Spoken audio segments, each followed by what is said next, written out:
வணக்கம். இன்றைய பிஎன்சியின் பிரதான செய்திகளை வழங்குவதற்காக நான் ஷாலினி மூர்த்தி. நான் கண்ணதாசன். விரிவான செய்திகளை பார்ப்பதற்கு முன்னதாக தலைப்புச் செய்திகளை பார்க்கலாம். அழும் குழந்தைக்கு மிட்டாய் கொடுப்பது போல அரசு ஊழியர்களை ஏமாற்றும் திமுக அரசு. அதிமுக பொதுச் செயலாளர் எடப்பாடி கே பழனிசாமி குற்றச்சாட்டு. பொதுத்துறை நிறுவனங்கள் மூலம் அதிக நஷ்டத்தை சந்திக்கும் மூன்றாவது மாநிலம் தமிழ்நாடு. நிதிக்குழு அறிக்கையில் தகவல். விஜய் ஆஃப்டர் ஆல் சினிமா நடிகர். தமாக தலைவர் வேல்முருகன் கிண்டல். வெளிமாநிலத்தில் இருந்து தமிழ்நாட்டிற்குள் கஞ்சா கடத்தப்படுகிறது. சுகாதாரத்துறை அமைச்சர் மா சுப்பிரமணியம் ஒப்புதல். வேல்ஸ் பிலிம் இன்டர்நேஷனலிடமிருந்து 23 கோடி ரூபாய் மோசடி. போலி வாக்குறுதிகளை கொடுத்து மோசடி செய்த சந்தோஷ் ரெட்டி கைது. பிப்ரவரி 12 நிகழும் நெருப்பு வளைய சூரிய கிரகணம். மாசி அமாவாசையில் நிகழும் சூரிய கிரகணம் இந்தியாவில் தெரியாது என அறிவிப்பு. சேப்பாக்கம் கிரிக்கெட் மைதானத்தில் விசில் கொண்டுவர விதிக்கப்பட்ட தடை. எங்களுக்கு எந்த சம்பந்தமும் இல்லை என பிசிசிஐ விளக்கம். தாம்பரம் அருகே ஆக்கிரமிப்புகளை அகற்ற வந்த அதிகாரிகளை தாக்கி திமுக ஊராட்சி மன்ற தலைவர் காவல்துறை அதிகாரிகள் மீது பெட்ரோல் ஊற்றி மிரட்டியதால் பதற்றம். குருவாயூர் கோவிலில் வரிசையில் காத்திருக்க தேவையில்லை. ஃபேஸ் ஆப் என்ற புதிய தொழில்நுட்பம் நடைமுறைப்படுத்தப்பட உள்ளதாக தகவல். நிலாவில் நகரத்தை உருவாக்கும் எலோன் மஸ்க். விண்வெளியில் பிரம்மாண்டமான டேட்டா சென்டர்களை அமைக்க திட்டம். இனி விரிவான செய்திகளை பார்க்கலாம். அழும் குழந்தைக்கு மிட்டாய் கொடுப்பது போல அரசு ஊழியர்களை திமுக அரசு சமாதானம் செய்துள்ளதாக அதிமுக பொதுச் செயலாளர் எடப்பாடி கே பழனிசாமி சாடியுள்ளார். திருவாரூரில் செய்தியாளர்கள் மத்தியில் பேசிய எடப்பாடி கே பழனிசாமி தமிழக அரசு புதிதாக கொண்டு வந்துள்ள டாப்ஸ் ஓய்வூதிய திட்டம் குறித்து விமர்சித்துள்ளார். விஜயை எந்த நாட்டுக்கு முதல்வராக்கப் போகிறார் செங்கோட்டையன் என்று அதிமுக முன்னாள் அமைச்சர் செல்லூர் ராஜு கேள்வி எழுப்பியுள்ளார். மதுரையில் செய்தியாளர்களிடம் பேசிய அவர், ஏதாவது கல்லூரிக்கு வேண்டுமானால் விஜயை முதல்வராக்கலாம் என்று கூறிய செல்லூர் ராஜு, எல்லோரும் தன்னை எம்ஜிஆர் என சொல்லிக் கொள்ளலாம், ஆனால் மக்கள் ஏற்க மாட்டார்கள் என்றும் கிண்டலடித்தார்.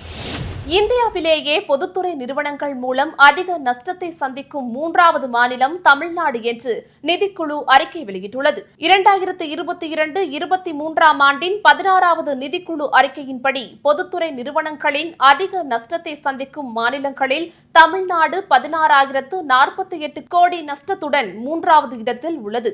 உத்தரப்பிரதேசம், ராஜஸ்தான் ஆகிய மாநிலங்கள் முதல் 2 இடங்களில் உள்ளன. குறிப்பாக மின்சாரம் மற்றும் போக்குவரத்து துறை, பொதுத்துறை நிறுவனங்கள் அதிக நஷ்டத்தை பதிவு செய்துள்ளன. முதல்வரை விஜய் நையாண்டியாகவும் நக்கலாகவும் பேசுவது கண்டிக்கத்தக்கது என வேல்முருகன் எச்சரிக்கை விடுத்துள்ளார். பெண்களும் இளைஞர்களும் உங்கள் பாட்டிற்கு ஆடினால் விஜய் விஜய் என்று சொன்னால் உடனே உங்களுக்கு முதல்வர் ஆசை வந்துவிடுமா என்று கேட்ட வேல்முருகன், ஆஃப்டர் ஆல் நீங்கள் ஒரு சினிமா நடிகர் என்று கிண்டலடித்தார். 2026 சட்டசபை தேர்தலுக்கு பிறகு கொங்கு மண்டலம் முழுவதும் தாவிகாவின் வெற்றி கொடி பறக்கும் என்று அக்கட்சியின் பொதுச் செயலாளர் ஆனந்த் கூறியுள்ளார். கோவை மலுமிச்சம்பட்டியை அடுத்த ஒத்தக்கால் மண்டபம் பகுதியில் தமிழக வெற்றிக் கழகத்தின் கோவை தெற்கு மாவட்டம் சார்பில் நடைபெற்ற பிரம்மாண்ட பொதுக்கூட்டத்தில் பேசிய ஆனந்த், விசில் சின்னம் மக்களின் வெற்றி சின்னமாக மாறும் என்று கூறியுள்ளார். பிரபல சினிமா தயாரிப்பு நிறுவனமான வேல்ஸ் பிலிம் இன்டர்நேஷனலிடம் ரூபாய் 23 கோடி ரூபாய் மோசடி செய்த நபரை போலீசார் கைது செய்துள்ளனர். ஒப்பந்தத்தில் போலி வாக்குறுதிகளை கொடுத்து மோசடி செய்ததற்காக புகார் அளிக்கப்பட்டது. அதன் பேரில் சந்தோஷ் ரெட்டி, வினோத், கிரண்ராஜ் ஆகிய 3 மீது வழக்கு பதிவு செய்யப்பட்டது. சந்தோஷ் ரெட்டியை கைது செய்த தாம்பரம் போலீசார் அவர்களது நண்பர்களை தீவிரமாக தேடி வருகின்றனர். இந்த ஆண்டின் முதல் சூரிய கிரகணம் மாசி மாத அமாவாசையான 17ஆம் தேதி நிகழவுள்ளது. மதியம் 3:26 மணி முதல் மாலை 7:57 மணி வரை நீட்டிக்கும் இந்த வளைய சூரிய கிரகணம் நெருப்பு வளையம் என அழைக்கப்படுகிறது. அதிகபட்சமாக 2 நிமிடங்கள் 20 வினாடிகள் வரை காணப்படும் இந்த காட்சி தென் ஆப்பிரிக்கா, தெற்கு அர்ஜென்டினா, அண்டார்டிகாவில் தெரியும். இந்த சூரிய கிரகணம் இந்தியாவில் தெரியாது என தெரிவிக்கப்பட்டுள்ளது. தாம்பரம் அகரம் தென்பகுதி திமுக ஊராட்சி மன்ற தலைவர் ஜெகதீஸ்வரன் என்ற ஜெகன் ஆக்கிரமித்து கட்டப்பட்டுள்ள வீட்டை இடிக்க வந்த காவல்துறை அதிகாரிகளை பெட்ரோல் ஊற்றிக்கொண்டு மிரட்டியதால் பதற்றம் உருவானது. வீட்டின் மாடியில் இருந்து கொண்டு பெண்கள் கற்களையும் பெண் காவலர்கள் மீது பெட்ரோலையும் வீசியதால் பதற்றம் உருவானது. செவ்வாய் செவ்வாய் கிரகத்தில் நகரத்தை உருவாக்குவதற்கு முன்பாக நிலாவில் ஒரு நகரத்தை உருவாக்கி விடலாம் என்று ஸ்பேஸ் எக்ஸ் நிறுவனர் எலான் மஸ்க் கூறியுள்ளார். எலான் மஸ்க் தனது விண்வெளி ஆய்வு நிறுவனமான ஸ்பேஸ் எக்ஸ் மூலம் விண்வெளியில் சூரிய சக்தியில் இயங்கும் பிரம்மாண்டமான டேட்டா சென்டர்களை அமைக்க திட்டமிட்டுள்ளார். அதற்கு முன்னதாக எலன் மஸ்கின் ஸ்பேஸ் எக்ஸ் நிறுவனம் அடுத்த 10 ஆண்டுகளுக்குள் நிலவில் தானாக வளரக்கூடிய மனிதர்கள் வாழக்கூடிய ஒரு நகரத்தை உருவாக்கும் பணியில் தீவிரமாக ஈடுபட்டுள்ளது. செவ்வாய் கிரகத்திற்கு முன் நிலவில் காலனி அமைப்பது மனித நாகரிகத்தை விண்வெளியில் விரிவுபடுத்துவதற்கான வேகமான வழி என மஸ்க் கருதுகிறார். சேப்பாக்கம் மைதானத்திற்குள் விசில் கொண்டுவர விதிக்கப்பட்ட தடைக்கும் பிசிசிஐ மற்றும் ஐசிசிக்கும் எந்த சம்பந்தமும் இல்லை என்று பிசிசிஐ விளக்கமளித்துள்ளது. சென்னை சேப்பாக்கம் மைதானத்தில் நடைபெறும் T20 போட்டிகளின் போது ரசிகர்கள் விசில் கொண்டு வருவதற்கு தடை விதிக்கப்பட்டுள்ளது. மைதானத்தை சுற்றியுள்ள சாலையோர விற்பனை கடைகளிலும் விசில்களை விற்பனை செய்யக்கூடாது என காவல்துறை தரப்பிலிருந்து வலியுறுத்தப்பட்டிருப்பதாக தகவல் வெளியாகி இருக்கிறது. அண்டை மாநிலங்களில் இருந்து கஞ்சா கடத்தப்பட்டு தமிழ்நாட்டில் புழக்கத்தில் உள்ளதாக சுகாதாரத்துறை அமைச்சர் மா சுப்பிரமணியன் கூறியுள்ளார். திருவள்ளூரில் நடைபெற்ற நிகழ்ச்சியில் பேசிய மா சுப்பிரமணியன் கஞ்சா விற்பனையை கட்டுப்படுத்த பல்வேறு நடவடிக்கைகளை எடுத்து வருவதாகவும் தெரிவித்துள்ளார்.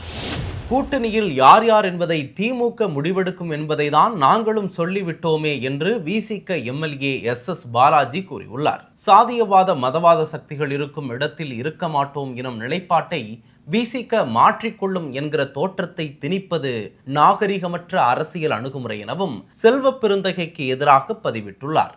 எஸ் பாலாஜி சமீபத்தில் தனியார் தொலைக்காட்சி ஒன்றுக்கு அளித்த பேட்டியில் செல்வ பெருந்தகை பாமக திமுக கூட்டணி பற்றி கூறியிருந்த நிலையில் எஸ் பாலாஜி எக்ஸ் வலைதள பக்கத்தில் பதிவிட்டு அதனை மீண்டும் திரும்ப பெற்றுள்ளார். பாமக தலைவர் அன்புமணி தான் என்று தேர்தல் ஆணையம் நீதிமன்றத்தில் பதிலளித்துள்ளது. அன்புமணிக்கு எதிராக சிவில் நீதிமன்ற உத்தரவு வந்தால் மட்டுமே ஆவணங்களை மாற்ற முடியும் என்றும் தங்களிடம் உள்ள ஆவணத்தின் அடிப்படையில் அன்புமணிதான் தலைவர் என்றும் தேர்தல் ஆணையம் கூறியுள்ளது. தேர்தல் ஆணையத்தின் பதில் மனுவை பதிவு செய்த நீதிமன்றம் ராமதாஸ் தொடர்ந்த வழக்கை முடித்து வைத்து உத்தரவிட்டுள்ளது. கேரளா மாநிலம் குருவாயூர் கிருஷ்ணன் கோவிலில் இனி பக்தர்கள் நீண்ட நேரம் வரிசையில் காத்திருக்க வேண்டியதில்லை என்ற தகவல் வெளியாகியுள்ளது. பக்தர்கள் வரிசையில் காத்திருக்கும் நேரத்தை தவிர்ப்பதற்காக விமான நிலையங்களில் நடைமுறையில் இருக்கும் ஃபேஸ் ஆப் என்ற புதிய தொழில்நுட்பம் நடைமுறைப்படுத்தப்பட இருக்கிறது. இதன்படி கோவிலை சுற்றியுள்ள பல்வேறு இடங்களிலும் ஃபேஸ் ஆப் கவுண்டர்கள் அமைக்கப்பட இருக்கின்றன. இந்த வார இறுதியில் புதன், சுக்கிரன், வியாழன் உள்ளிட்ட 6 கிரகங்கள் வானத்தில் ஒரே நேர்கோட்டில் அணிவகுக்கின்றன. பிப்ரவரி 28ஆம் தேதியன்று இந்த அரிய நிகழ்வை வெறும் கண்ணால் காண முடியும். சூரியனின் மறைவுக்கு பிறகு வானம் மேகமூட்டமின்றி தெளிவாக இருந்தால் பிப்ரவரி இறுதி வரை புதன், சுக்கிரன், வியாழன், சனி, யுரேனஸ், நெப்டியூன் ஆகிய 6 கிரகங்களும் வானில் ஒரே பகுதியில் காட்சியளிப்பதை காணலாம். திருப்பதி ஏழுமலையான் கோயிலில் திருமணங்கள், காது குத்துதல் போன்ற பாரம்பரிய நிகழ்வுகள் நடந்து வருகிறது. இந்நிலையில் திருப்பதியில் நடைபெறும் திருமணங்களை திருமலை பூசாரிகள் இலவசமாக செய்து தருவார்கள் என்று திருப்பதி தேவஸ்தானம் அறிவித்துள்ளது. மேலும் திருமணத்திற்கு தேவையான பூக்கள் மற்றும் உணவுகளுக்கு மட்டும் பணம் செலுத்தினால் போதும் என்றும் தெரிவித்துள்ளனர். இத்துடன் இந்நேரத்திற்கான செய்திகள் நிறைவடைந்தன. அண்மை செய்திகளை எப்பொழுதும் தெரிந்து கொள்ள BNC டைம்ஸ் சேனலுடன் இணைந்திருங்கள். நன்றி, வணக்கம்.